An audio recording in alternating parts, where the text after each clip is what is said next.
IVC, Dale Gatefold 33 here to do, well, it's a fines video. It's a four-part of this video. So the first one is a public service request. So in the previous video I did a public service announcement about the perils of PVC outer sleeves. This one is a request about the frustrations I have currently having with YouTube. So for some reason YouTube won't let me post comments. I don't know what I've done. It's the last sort of week really. Whenever I try and post a comment on some of the videos that I'm watching, it says comment post failed.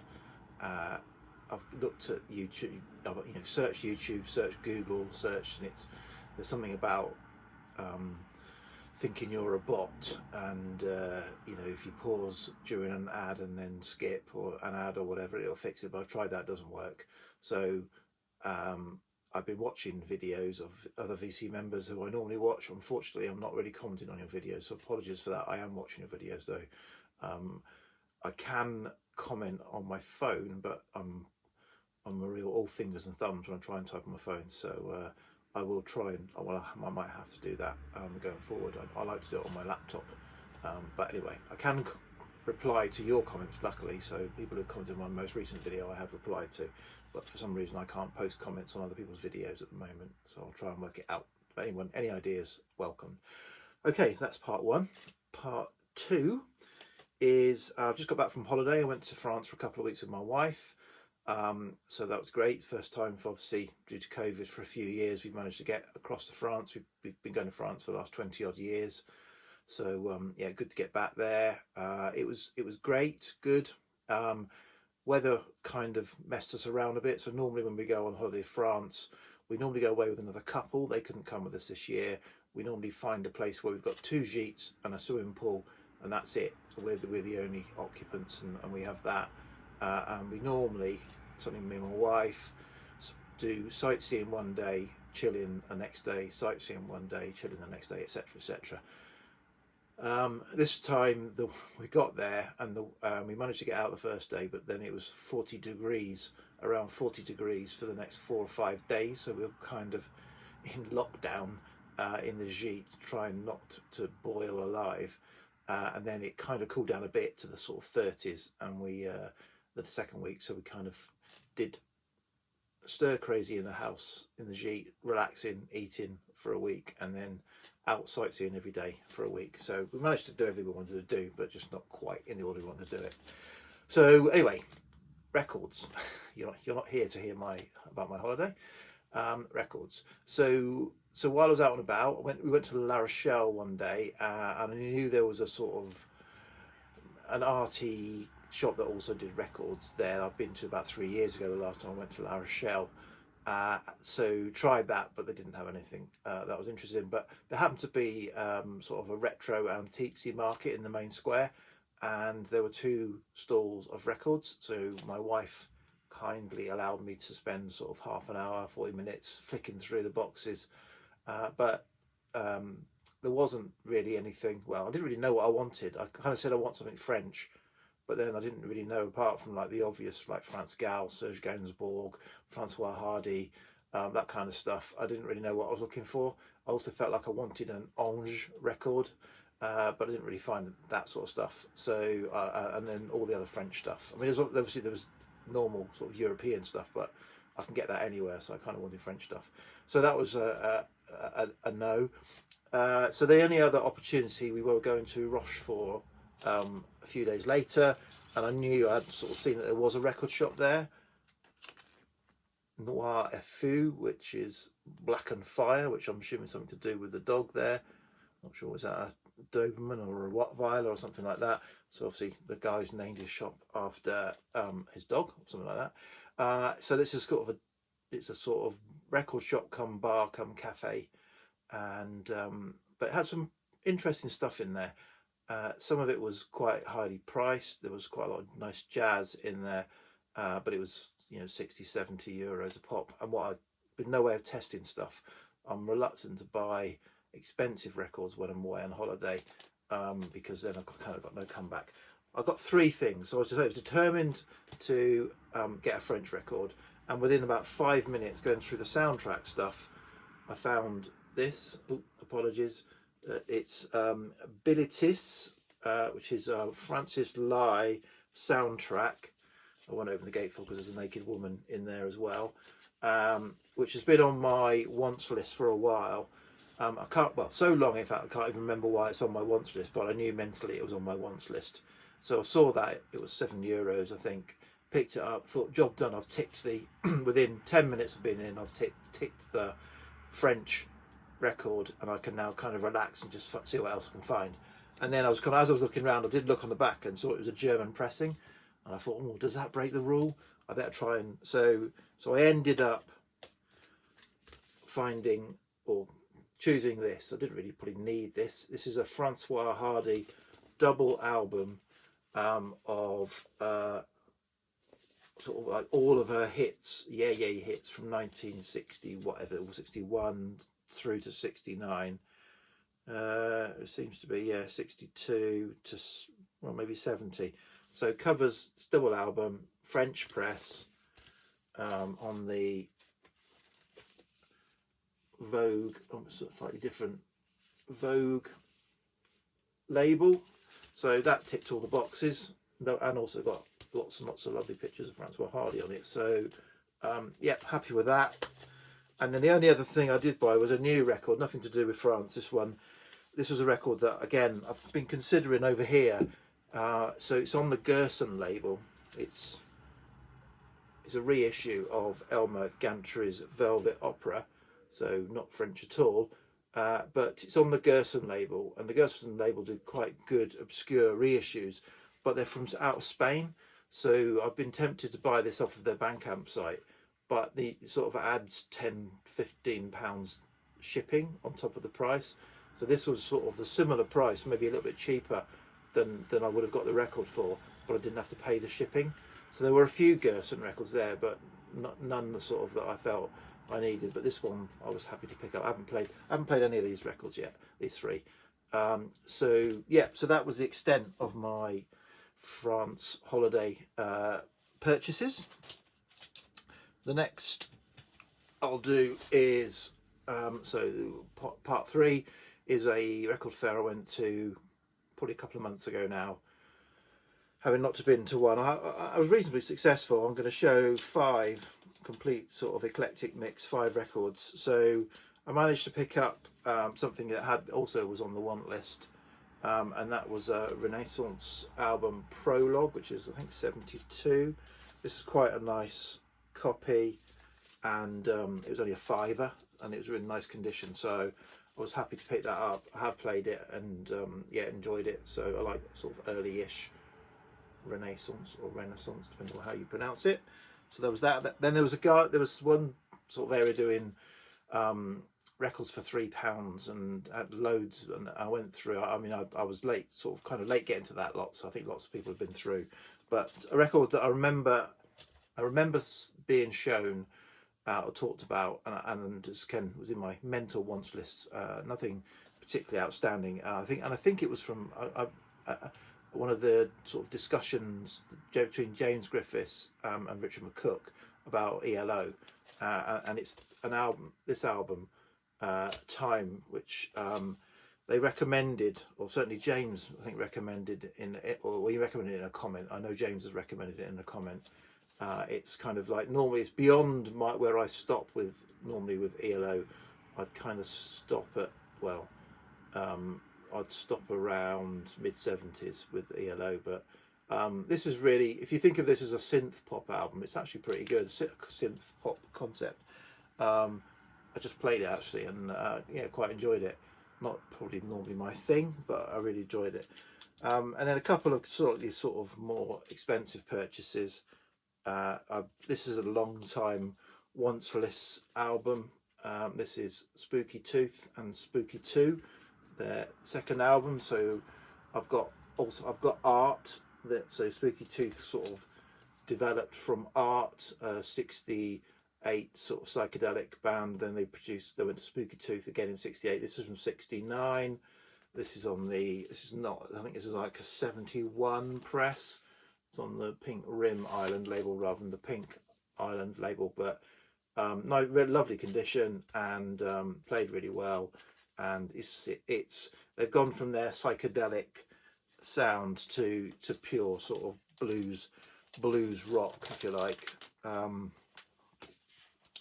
And then sort of the big item, yeah, there's two more from the car boots from the record fair, but I'll just say one because it links to the car boot sales I'm going to show in a minute.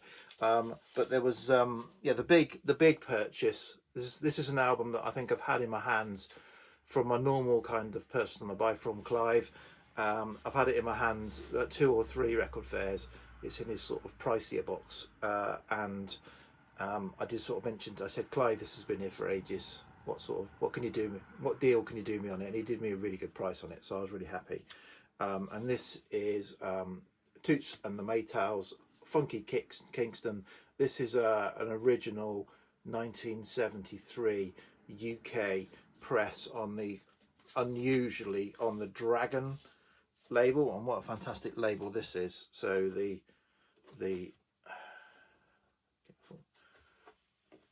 Dragon label, and is absolutely, you know, the cover's really nice and the record is in lovely condition. So I was happy to get that for a good price from Clive. Okay, so the last album I got from the record fair is kind of a segue into some of these car boot sales. So yeah, so this is, and the segue is albums that I was perhaps, well, others might be surprised that I haven't already got in my collection, and to be honest, I haven't even heard. So this, I was going through the same dealer that I got the Renaissance album from. I also got this Patti Smith's Horses, an album that sort of pops up frequently in the VC, and I felt I should own. I've never owned it, and I've never heard it. I've heard Gloria, but I've never heard this. So yeah, again, I spun this.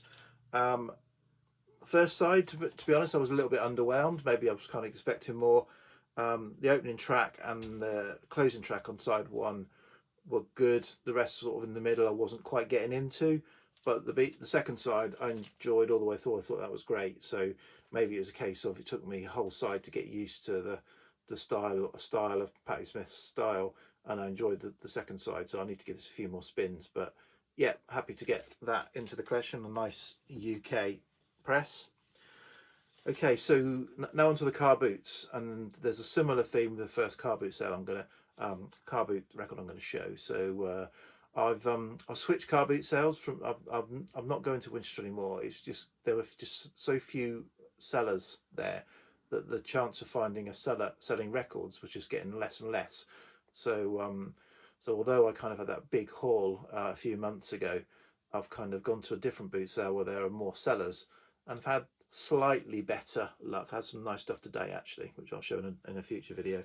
But yeah, so here's but these 5 here are quite nice. So a guy who does house clearances, who I didn't realise had moved to this other boot sale as well. I wonder why I hadn't seen him at Winchester. He had some stuff, and within that I bought this album, and this continues that theme of that Patti Smith. So my view, and this might be controversial, is I like the Beatles. I think the Beatles are fantastic as a group. I love the Beatles albums. I have no time. I've spent a lot of time and have not really got any enthusiasm for any solo Beatles albums. You know, George Harrison's All Things Must Pass, I think, is all right. I've got that on CD. The only if you like, the only solo project Beatles album I've got that I really, really enjoy is Wings, Band on the Run. Other than that, no other Wings albums. Really don't enjoy any John Lennon albums. I've had the Ringo album, not enjoyed it. And apart from, say, All Things Must Pass is okay. I've had a few other George Harrison albums and not enjoyed them. So don't really care for any of solo Beatles. but this has always been something that I've thought hankered after a little bit, and I've had it in my hands a few times at fairs and shops and stuff, but never kind of, it's normally like 20-30 pounds, but I got this for a fiver. It's a really nice UK press. It's not an original, I don't think, because it's got a made in France label, so I think it might have been, you know, printed when they were Beatles stuff. A lot of it was getting pressed in France for UK market. But yeah, really enjoyed this. So now I've got two solo Beatles albums, this and Band on the Run, that I actually enjoy. I'm not sure I'll ever get any more, but that's that. So now I've got 4 other sort of reasonably interesting finds, perhaps from the boot sale, that were cheap. So this pin-ups. So yeah, I've had this in the past. I had an original first press. This is a slightly later press. It's got a barcode on it. It's in lovely condition. You know, the vinyl doesn't even look played. So yeah, for some reason I thought when I had a purge, I considered this not a proper Bowie album and got rid of it. And yeah, kind of thought, why on earth did I do that?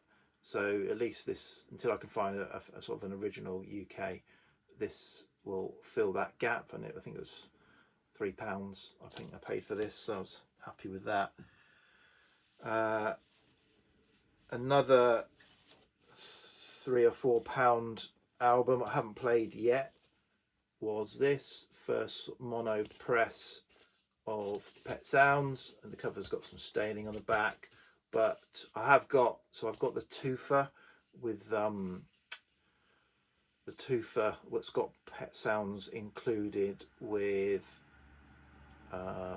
the kind of non-Beach Boys, is it something in the Passions, or Carl and the Passions, isn't it, or something like that. I've got the twofer that's supposed to be the original mono stamper and supposed to be the definitive mono press, so I've already got that, but obviously it hasn't got the artwork. So to get this for £4, I think it's probably a VG. Looking, I'm not going to get it out, but it's on the Capital label. I think it's Capital label on it. Yeah. So yeah, that was nice to get. And then a couple of £1, I think, decent finds, which is kind of like why it's still worth getting up at 6:30 in the morning to go to car boot sales. So this for £1. Animal Tracks was quite nice. Again, it's got a little bit of staining on the back, but the laminate is in nice condition, and the records, it looks really nice. Again, I haven't played this yet, but it's on the lovely Columbia label, original mono press, so happy to find that. And then probably the find, again, a £1 record, and I got to the bin just after someone had been rifling through it, so I wasn't expecting anything, and then this was there for £1. Status Quo Pictures, picturesque match-stickable messages from the Status Quo. Again, a mono press on Pi. It's a little bit, I mean, it's probably a VG press and a VG cover. It's got a split on the top, but little split. But yeah, for £1, very happy to find that. So that's a mix of stuff, because I've got some load of new stuff in here that I've got to get through. But and I say I got some quite nice stuff at the boot sale today, some of which I had to pay up for. So yeah, I better stop there, getting nearer to 20 minutes. So that's a mix of finds. And yes, so if anyone can fix my YouTube posting comments problem, I'll be very grateful, because then I can post comments more easily on people's videos that I watch. Yeah, if I'm not posting regularly, you know why at the moment. I will try and do it on my phone. Okay, cheers VC, bye.